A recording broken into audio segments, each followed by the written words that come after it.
औज़ुबिल्लाहिमिनश्शैतानिर्रजीम बिस्मिल्लाहिर्रहमानिर्रहीम रब्बि इश्रह ली सदरी व यस्सिर ली अमरी वहलुल उक़दतम मिन लिसानी यफ़क़हू क़ौली। अस्सलामु अलैकुम वरहमतुल्लाह। मेरे प्यारे बच्चों, आज कैफ 3 की हमारी पहली क्लास है और इस क्लास में हम 3 एरियाज़ पे बात करने वाले हैं।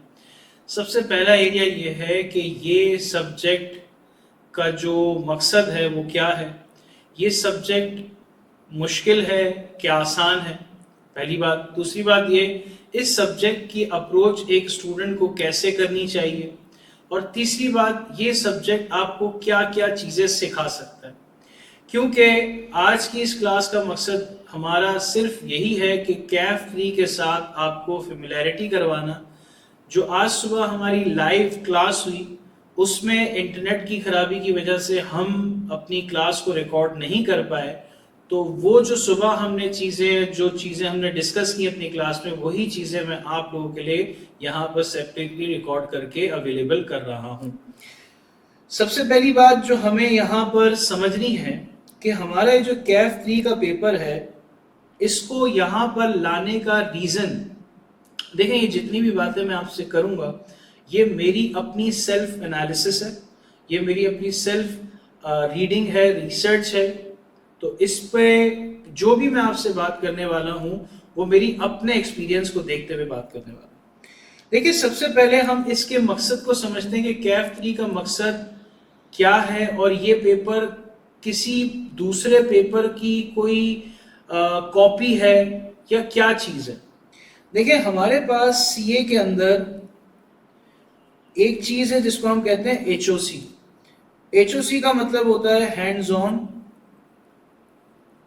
कोर्स,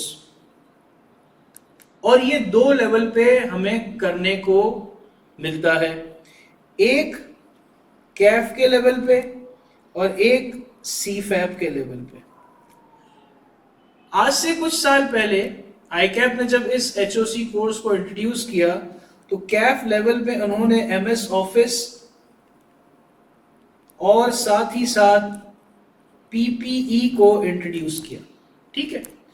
इसके साथ जब बात सीफैब की आई तो वहां पर इन्होंने 2 पेपर इंट्रोड्यूस किए। एक पेपर है डीबीएमएस और एक पेपर है, यानी एक पेपर था फिनटेक, ठीक है। DBMS stands for database management system. अब ये जो पेपर है, इस पेपर में और इस पेपर में, यानी कि डेटाबेस मैनेजमेंट सिस्टम और फिनटेक के पेपर की जो कोर्स आउटलाइन थी वो मैं आपको थोड़ा सा बताता चलूं। जो हमारा डीबीएमएस का पेपर था उसमें हमें बताया गया कि एक स्टूडेंट को नॉलेज होनी चाहिए डेटा के हवाले से, एक स्टूडेंट को नॉलेज होनी चाहिए डीबीएमएस के हवाले से, एक स्टूडेंट को नॉलेज होनी चाहिए कि स्ट्रक्चर डेटा क्या होता है, अनस्ट्रक्चर्ड डेटा क्या होता है, सेमी स्ट्रक्चर्ड डेटा क्या होता है। ये तमाम चीजों की हमें नॉलेज उस पेपर के जरिए मिलती थी। हमें पता चलता था कि बिग डेटा क्या है, हमें पता चलता था कि ईआरपी किसे कहते हैं, हमें पता चलता था कि भाई ओरेकल क्या है। ऑल्दो हमें प्रैक्टिकली नहीं पढ़ाया जाता था, लेकिन हमारे पास नॉलेज को गेन करने के लिए ये एरिया रखे हैं। सैप किस तरह से काम करता है, एसक्यूएल क्या चीज है, ये तमाम चीजें किसका पार्ट थी, डीबीएमएस का। इसके साथ जब मैं फिनटेक की बात करता हूं तो यहां पर हमारे पास कौन कौन से टॉपिक थे। यहां पर हमारे पास ब्लॉकचेन का टॉपिक था, मैं माजरत यहां पर मैं चेंज कर देता हूं, ब्लॉकचेन। यहां पर हमारे पास टॉपिक था, अल्लाह आपको नेकी दे, क्लाउड कंप्यूटिंग। Cloud computing. हमारे पास यहां पर टॉपिक था साइबर सिक्योरिटी। हमारे पास यहां पर टॉपिक था रिस्क, किस तरह से हम मैनेज करेंगे। यानी कि हमारे पास ये तमाम टॉपिक्स थे ना। अब सीफैप में ये जो कोर्सेज जब इंट्रोड्यूस हुए तो उस टाइम पे ये जो टॉपिक्स आपके सामने मैंने लिखे ये बहुत इंपॉर्टेंट टॉपिक थे जिसे एक स्टूडेंट को बहुत दिल लगा के पढ़ने थे। अनफॉर्चुनेटली जो तरीके से इन तमाम टॉपिक को जिस एरिया में फिट किया गया वो एरिया और उस एरिया में फॉल करने वाले जो हमारे स्टूडेंट हैं उनके पास इतना हेल्दी टाइम नहीं था कि वो इतने अच्छे टॉपिक्स को अच्छे अंदाज में कवर कर सके, क्योंकि ये तमाम टॉपिक जस्ट टॉपिक नहीं है, एक पूरी दुनिया है। अगर ब्लॉकचेन की बात करें तो ब्लॉकचेन सिर्फ एक वर्ड नहीं है, एक पूरा सिस्टम है जिसको आपको समझने के लिए बहुत से प्री रिक्विजिट चाहिए होते हैं। फिर इसके बाद क्लाउड कंप्यूटिंग जैसे एक नाम नहीं है कि बादलों पे कंप्यूटिंग हो रही है, ये पूरे एक सिस्टम है, एक पूरा तरीकेकार है, एक कॉन्सेप्ट है जिसे आपको समझना जरूरी था। बहरहाल अब वो जो पेपर था उसके पेपर देखिए, कभी भी कोई सिलेबस आता है तो उसको कॉम्प्लीमेंट करने के लिए स्टडी टेक्स्ट होती है, लेकिन हमारे पास जब सीफैप में ये जो दो टॉपिक आए तो उस टॉपिक यानी ये जो कोर्स आउटलाइन दो सब्जेक्ट की है इसके पीछे कोई कॉम्प्लीमेंट करने के लिए कोई स्टडी टेक्स्ट नहीं थी। तो इवेंचुअली क्या हुआ कि जो स्टूडेंट थे उनको काफी डिफिकल्टी हुई कि भाई हमें पढ़ना कहाँ से, हमें क्या चैट जीपीटी से हेल्प लेनी है, हमें क्या गूगल पे रिसर्च करनी है, हमें क्या वेबसाइट्स पे जाके रिसर्च करनी है, हमारा जो इस पेपर के अंदर ही जो इतनी नॉलेज हमें हासिल करने को कहा गया है इसके लिए एग्जैक्ट रेफरेंस पॉइंट्स क्या क्या हैं, हमें कौन से कोड ऑफ एथिक्स पढ़ने हैं, हमें गवर्नेंस की क्या क्या बातें समझनी है, हमें क्या देखना है कि पाकिस्तान के अंदर कोई क्रिप्टो का या ब्लॉकचेन का कोई ऑर्डिनेंस वगैरह है, ये तमाम बातें एक जर्नल लिखी हुई थी कि आपने इस तरीके से चीजों को पढ़ना है, रैंडम आपको बताया गया था, लेकिन कोई कॉन्क्रीट कॉम्प्लीमेंट नहीं था कि आप अगर इस स्टडी टेक्स्ट को फॉलो कर लोगे तो तमाम नॉलेज आपके पास आ जाएगी। अब हुआ ये कि तमाम नॉलेज इंपॉर्टेंट भी है क्योंकि आईटी की एवोल्यूशन जो हो रहा है, आईटी की इन्वॉल्वमेंट जो इतनी ज्यादा बढ़ चुकी है आज के दौर में, वो क्या थी वो भी उसको भी मद्देनजर रखना था। तो इस पेपर के अंदर जो चीजें आपके पास इंट्रोड्यूस की गई हैं वो बेसिकली ज्यादातर इस पेपर के टॉपिक्स को ही लेके यहां पर आया गया है और बहुत ही अच्छे तरीके से, बहुत ही सीक्वेंशियल तरीके से यहां पर लेके आया गया है। अब इस पेपर का एक चीज तो हमें पता चल गई कि ये पेपर हमारे लिए ये कहां से ओरिजिनेट हुआ है, इसके टॉपिक बेसिकली पहले कहां थे, अब सीए में ये कहां पर आ गए, और ये पूरा लिंकेज एक बताया मैंने आपको। जो असल बात समझने की है, जो एक स्टूडेंट बहुत ज्यादा फिक्रमंद है आज के वक्त में, वो ये है कि सर ये जो सब्जेक्ट है क्या ये डिफिकल्ट है या ये मॉडरेट है, क्या ये इजी है, ये क्या है सर। अब मैं आपको थोड़ा इस पे बात करूंगा, तवज्जो आपकी मैं चाहूंगा। देखें, सबसे पहली बात मुझे आप एक चीज का, एक सवाल का जवाब दें। जब एक नॉन कॉमर्स स्टूडेंट जब पहली दफा डेबिट और क्रेडिट का नाम सुनता है तो क्या उसे डेबिट और क्रेडिट आसान लगता है? जवाब है नहीं। अगर आपने पहली दफा किसी चीज का नाम सुना होगा तो वो नाम जब आप सुनोगे तो होगा क्या, आपको वो चीज, क्योंकि आपने कभी उसके बारे में ना सुना ना जाना, तो वो जो चीज है आपको डिस्कंफर्ट में ले आएगी। ठीक है, अब यहां पर इस सब्जेक्ट के अंदर हम जितनी भी बातें करेंगे वो आज से पहले मेजॉरिटी स्टूडेंट्स ने नहीं सुनी, ना उसको समझा है, ना उसको जाना है। और रीजन क्या है? रीजन है कि कभी ताल्लुक भी नहीं पड़ा, क्योंकि हमारी सीए की जर्नी में हम हमेशा नंबर क्रंचिंग करते हुए हैं, चाहे वो रिपोर्टिंग का पेपर हो, चाहे वो अकाउंटिंग का पेपर हो, चाहे वो टैक्स का पेपर हो, चाहे वो कॉस्टिंग का पेपर हो, तो बच्चे का जो एरिया ऑफ फोकस रहता है वो ज्यादा नंबर वाले पेपर का रहता है। अब दो बातें हैं, एक इस पेपर का जो थ्योरेटिकल पार्ट है, कौन सा पार्ट? थ्योरेटिकल पार्ट, वो बच्चों के लिए, मोस्टली बच्चों के लिए बोरिंग होता है। तो बाय डिफॉल्ट ये पेपर बोरिंग है, जिसकी वजह से एक स्टूडेंट इसको उतनी जल्दी अडॉप्ट नहीं करता जितनी जल्दी वो नंबर क्रंचिंग वाले पेपर्स को करता है, पहली बात। दूसरी बात, क्योंकि आप इसमें जितनी भी चीजें पढ़ेंगे वो पहली दफा पढ़ रहे हैं, तो पहली दफा जब आप कोई भी चीज पढ़ते हो तो आपका जो कंफर्ट लेवल होता है उसमें वो बात नहीं होती। आपको आहिस्ते आहिस्ते उसमें कंफर्ट मिलता है और आप चीजों को क्या करते हो, अंडरस्टैंड करने की कोशिश करते हो।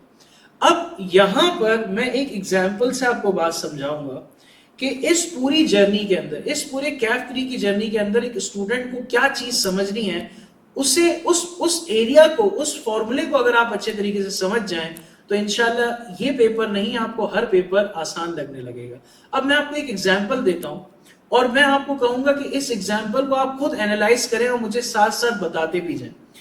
देखें प्यारे बच्चों, अगर यहां पर एक क्लासरूम है, मैं अब आपके सामने यहां पर एक क्लासरूम बना रहा हूं, ये एक क्लासरूम है और इस क्लासरूम में बहुत से बच्चे बैठे हुए, ये पूरी प्रॉपर लाइन है, यहां पर कुछ बच्चे बैठे हुए हैं, यहां पर कुछ बच्चे बैठे हुए हैं, एक पूरा रूम ऑक्यूपाइड है 30 स्टूडेंट्स की कैपेसिटी से, सारे स्टूडेंट 30 के 30 यहां इस रूम में बैठे हुए।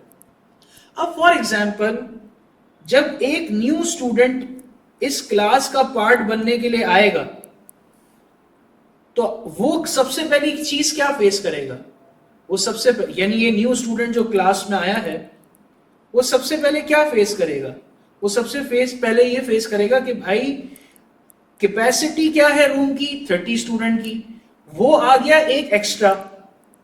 अब एक्स्ट्रा आने की वजह से होगा क्या, इन तमाम 30 स्टूडेंट को एडजस्ट करना पड़ेगा खुद को। जब वो खुद को एडजस्ट करेंगे तो जाहिर सी बात है जो पहले हमारा बच्चा खुले खुले बैठे थे, अब वो क्या होगा, थोड़ा सा उनको कॉम्प्रोमाइज करना पड़ेगा अपनी सिटिंग अरेंजमेंट में। तो हर किसी का एक मुंह बना हुआ होगा, यार ये क्यों आया, इतने अच्छे तरीके से हम बैठे हुए थे, हमें तो इसने आके हमारा पूरा मोमेंटम खराब कर दिया, हमें आगे पीछे होना पड़ा, सो एंड सो फोर्थ। ऐसा ही है। इसी तरीके से मेरे प्यारे बच्चों आपका माइंड भी यही काम करता है, क्योंकि आपके माइंड में आपने ऑलरेडी जो चीजें फिक्स की हैं, उन चीजों के साथ, उन कॉन्सेप्ट के साथ, उन टर्मिनोलॉजीज के साथ आप बड़े यूज्ड टू हो चुके हो, बड़े कंफर्ट पे आ चुके हो। जब कोई नई चीज आपके जहन में आती है, आपको सुनने में आती है, तो इसका, उस नई चीज का भी वही हाल है जो इस नए स्टूडेंट का हाल है कि आपको आपके माइंड को क्या करना पड़ता है, उसमें जो आपने चीजें बनाई हुई हैं, उसमें जो आपने पोर्शन में चीजों को स्टोर कर रखा है, उसमें इस न्यू इंफॉर्मेशन को जगह बना के एडजस्ट करना होता है। तो आप इवेंचुअली उस पूरे प्रोसेस से नाखुश होते हो, जिसकी वजह से आपको वो चीज फ्रस्ट्रेट कर देती है। जब आपको वो चीज फ्रस्ट्रेट कर देती है तो अब स्टूडेंट के पास, जैसे एक इस एग्जांपल को मैं कंटिन्यू करूंगा, बड़े गौर से सुनना है। अब ये स्टूडेंट आपके पास आके बैठ तो गया, अब इस स्टूडेंट के साथ अब जो बाकी क्लास के स्टूडेंट है उसका क्या रवैया होगा, कुछ लोग उसको सही तरीके से मुंह नहीं लगाएंगे, कुछ लोग उससे सही तरीके से बात नहीं करेंगे, और वो लोग जो इससे सही तरीके से बात नहीं कर रहे, वो क्यों नहीं कर रहे, क्योंकि इस नए बच्चे ने उन तमाम बच्चों की कंफर्ट को वेस्ट करवाया। अब वो इससे क्या करेंगे, चिढ़ने लगेंगे, यार इसकी वजह से हमारे साथ डिस्कंफर्ट हुई। लेकिन कुछ बच्चे ऐसे होंगे जो ये कहेंगे कि देखो यार, अगर इसकी जगह मैं होता और मेरे साथ क्लास का ये रवैया होता तो क्या मुझे अच्छा लगता, नहीं ना, तो मैं इसके साथ ऐसा रवैया क्यों करूं, कोई बात नहीं, ये लेट आया, कोई बात नहीं, ये न्यू एडमिशन है, एडजस्ट करवाते हैं। इसी तरीके से अगर आप अपने माइंड में ये ऑप्शन डालोगे कि यार मैं तो इस नई आने वाली चीज को एक्सेप्ट ही नहीं कर सकता, तो आप कभी भी वो इंटरेस्ट क्रिएट नहीं कर पाओगे जो इंटरेस्ट आपको क्रिएट करना चाहिए। और अगर आपने अपने माइंड को ये बात समझा दी कि भाई देखो कोई बात नहीं, अगर ये न्यू नॉलेज आई तो इससे मेरा ही फायदा है ना, इससे मुझे ही सीखने को मिल रहा है, इससे मैं ही ग्रो करूंगा, तो आप जब ये एटीट्यूड लाओगे तो आपके लिए ये जो मुश्किल चीज है ये आपको इंटरेस्ट डेवलप करने पे मजबूर कर देगी, और आप खुद ब खुद क्या करोगे, इसमें बेहतरी देखोगे, इसमें क्या देखोगे, बेहतरी देखोगे, और अपने आप को इंप्रूव करने के तरीके ढूंढोगे। तो आप कैफ 3 का सब्जेक्ट इसलिए आपको मुश्किल लगेगा क्योंकि आप अगर उसके नए वर्ड्स, नए कॉन्सेप्ट के साथ खुद को डेवलप नहीं करोगे, बार बार घर पे पढ़ोगे नहीं, सेल्फ स्टडी नहीं करोगे, बुक से नहीं पढ़ोगे, टीचर्स के लेक्चर बार बार नहीं सुनोगे, टीचर से क्यूरीज नहीं पूछोगे, तो इवेंचुअली क्या होगा मेरे बच्चों, आप फिर इस सब्जेक्ट से ऑल्दो ये आसान हो जाए, लेकिन आप क्योंकि फ्रस्ट्रेट हो गए हो, और इस फ्रस्ट्रेशन को खत्म करने के लिए आपके पास कोई ऑप्शन नहीं है। आईकैप ने तो पेपर देना, ऐसा नहीं है कि आपकी फ्रस्ट्रेशन हो, आप कहो कि यार मैं पेपर नहीं दूंगा क्योंकि मैं सब्जेक्ट से फ्रस्ट्रेट हूं, ऐसा तो पॉसिबल नहीं है ना। अब आपके पास जब ये ऑप्शन नहीं है तो आपने अपने आप को क्या करना पड़ेगा, डेवलप करना पड़ेगा, और डेवलप करने के लिए you need to focus, dedicate yourself and time. तो आपने ये सेल्फ स्टडी, ये क्यूरीज का पूछना, अपनी क्लासेस को प्रॉपर अटेंड करना, ये असाइनमेंट्स का करना, ड्राफ्ट करना क्वेश्चन का, ये बहुत ज़्यादा इंपॉर्टेंट एलिमेंट है। और दूसरी सबसे इंपॉर्टेंट बात जो मैं कहना चाहूँगा कि देखिए इस पेपर के अंदर आपके पास सिर्फ और सिर्फ क्या है, थ्योरी है। तो यहाँ पर आपको ख्याल आएगा सर क्या ये रटाफिकेशन वाला पेपर है, तो देखिए इस पेपर के अंदर आपको अपने तमाम आंसर्स में एग्जाम्पल्स को भी ऐड करना पड़ेगा।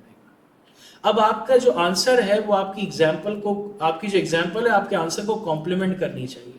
इवेंचुअली अगर आपकी एग्जाम्पल आपके जवाब को कॉम्प्लीमेंट करेगी तो आप बेहतर तरीके से आंसर लिख पाओगे, लेकिन अगर नहीं करेगी तो ये आपके लिए मसला हो। मैं यहां तक क्लियर हूं, काइंडली मुझे बताएं। तो ये जो मैंने इंपॉर्टेंट बातें कही, कि आपको ये समझ आई कि नहीं।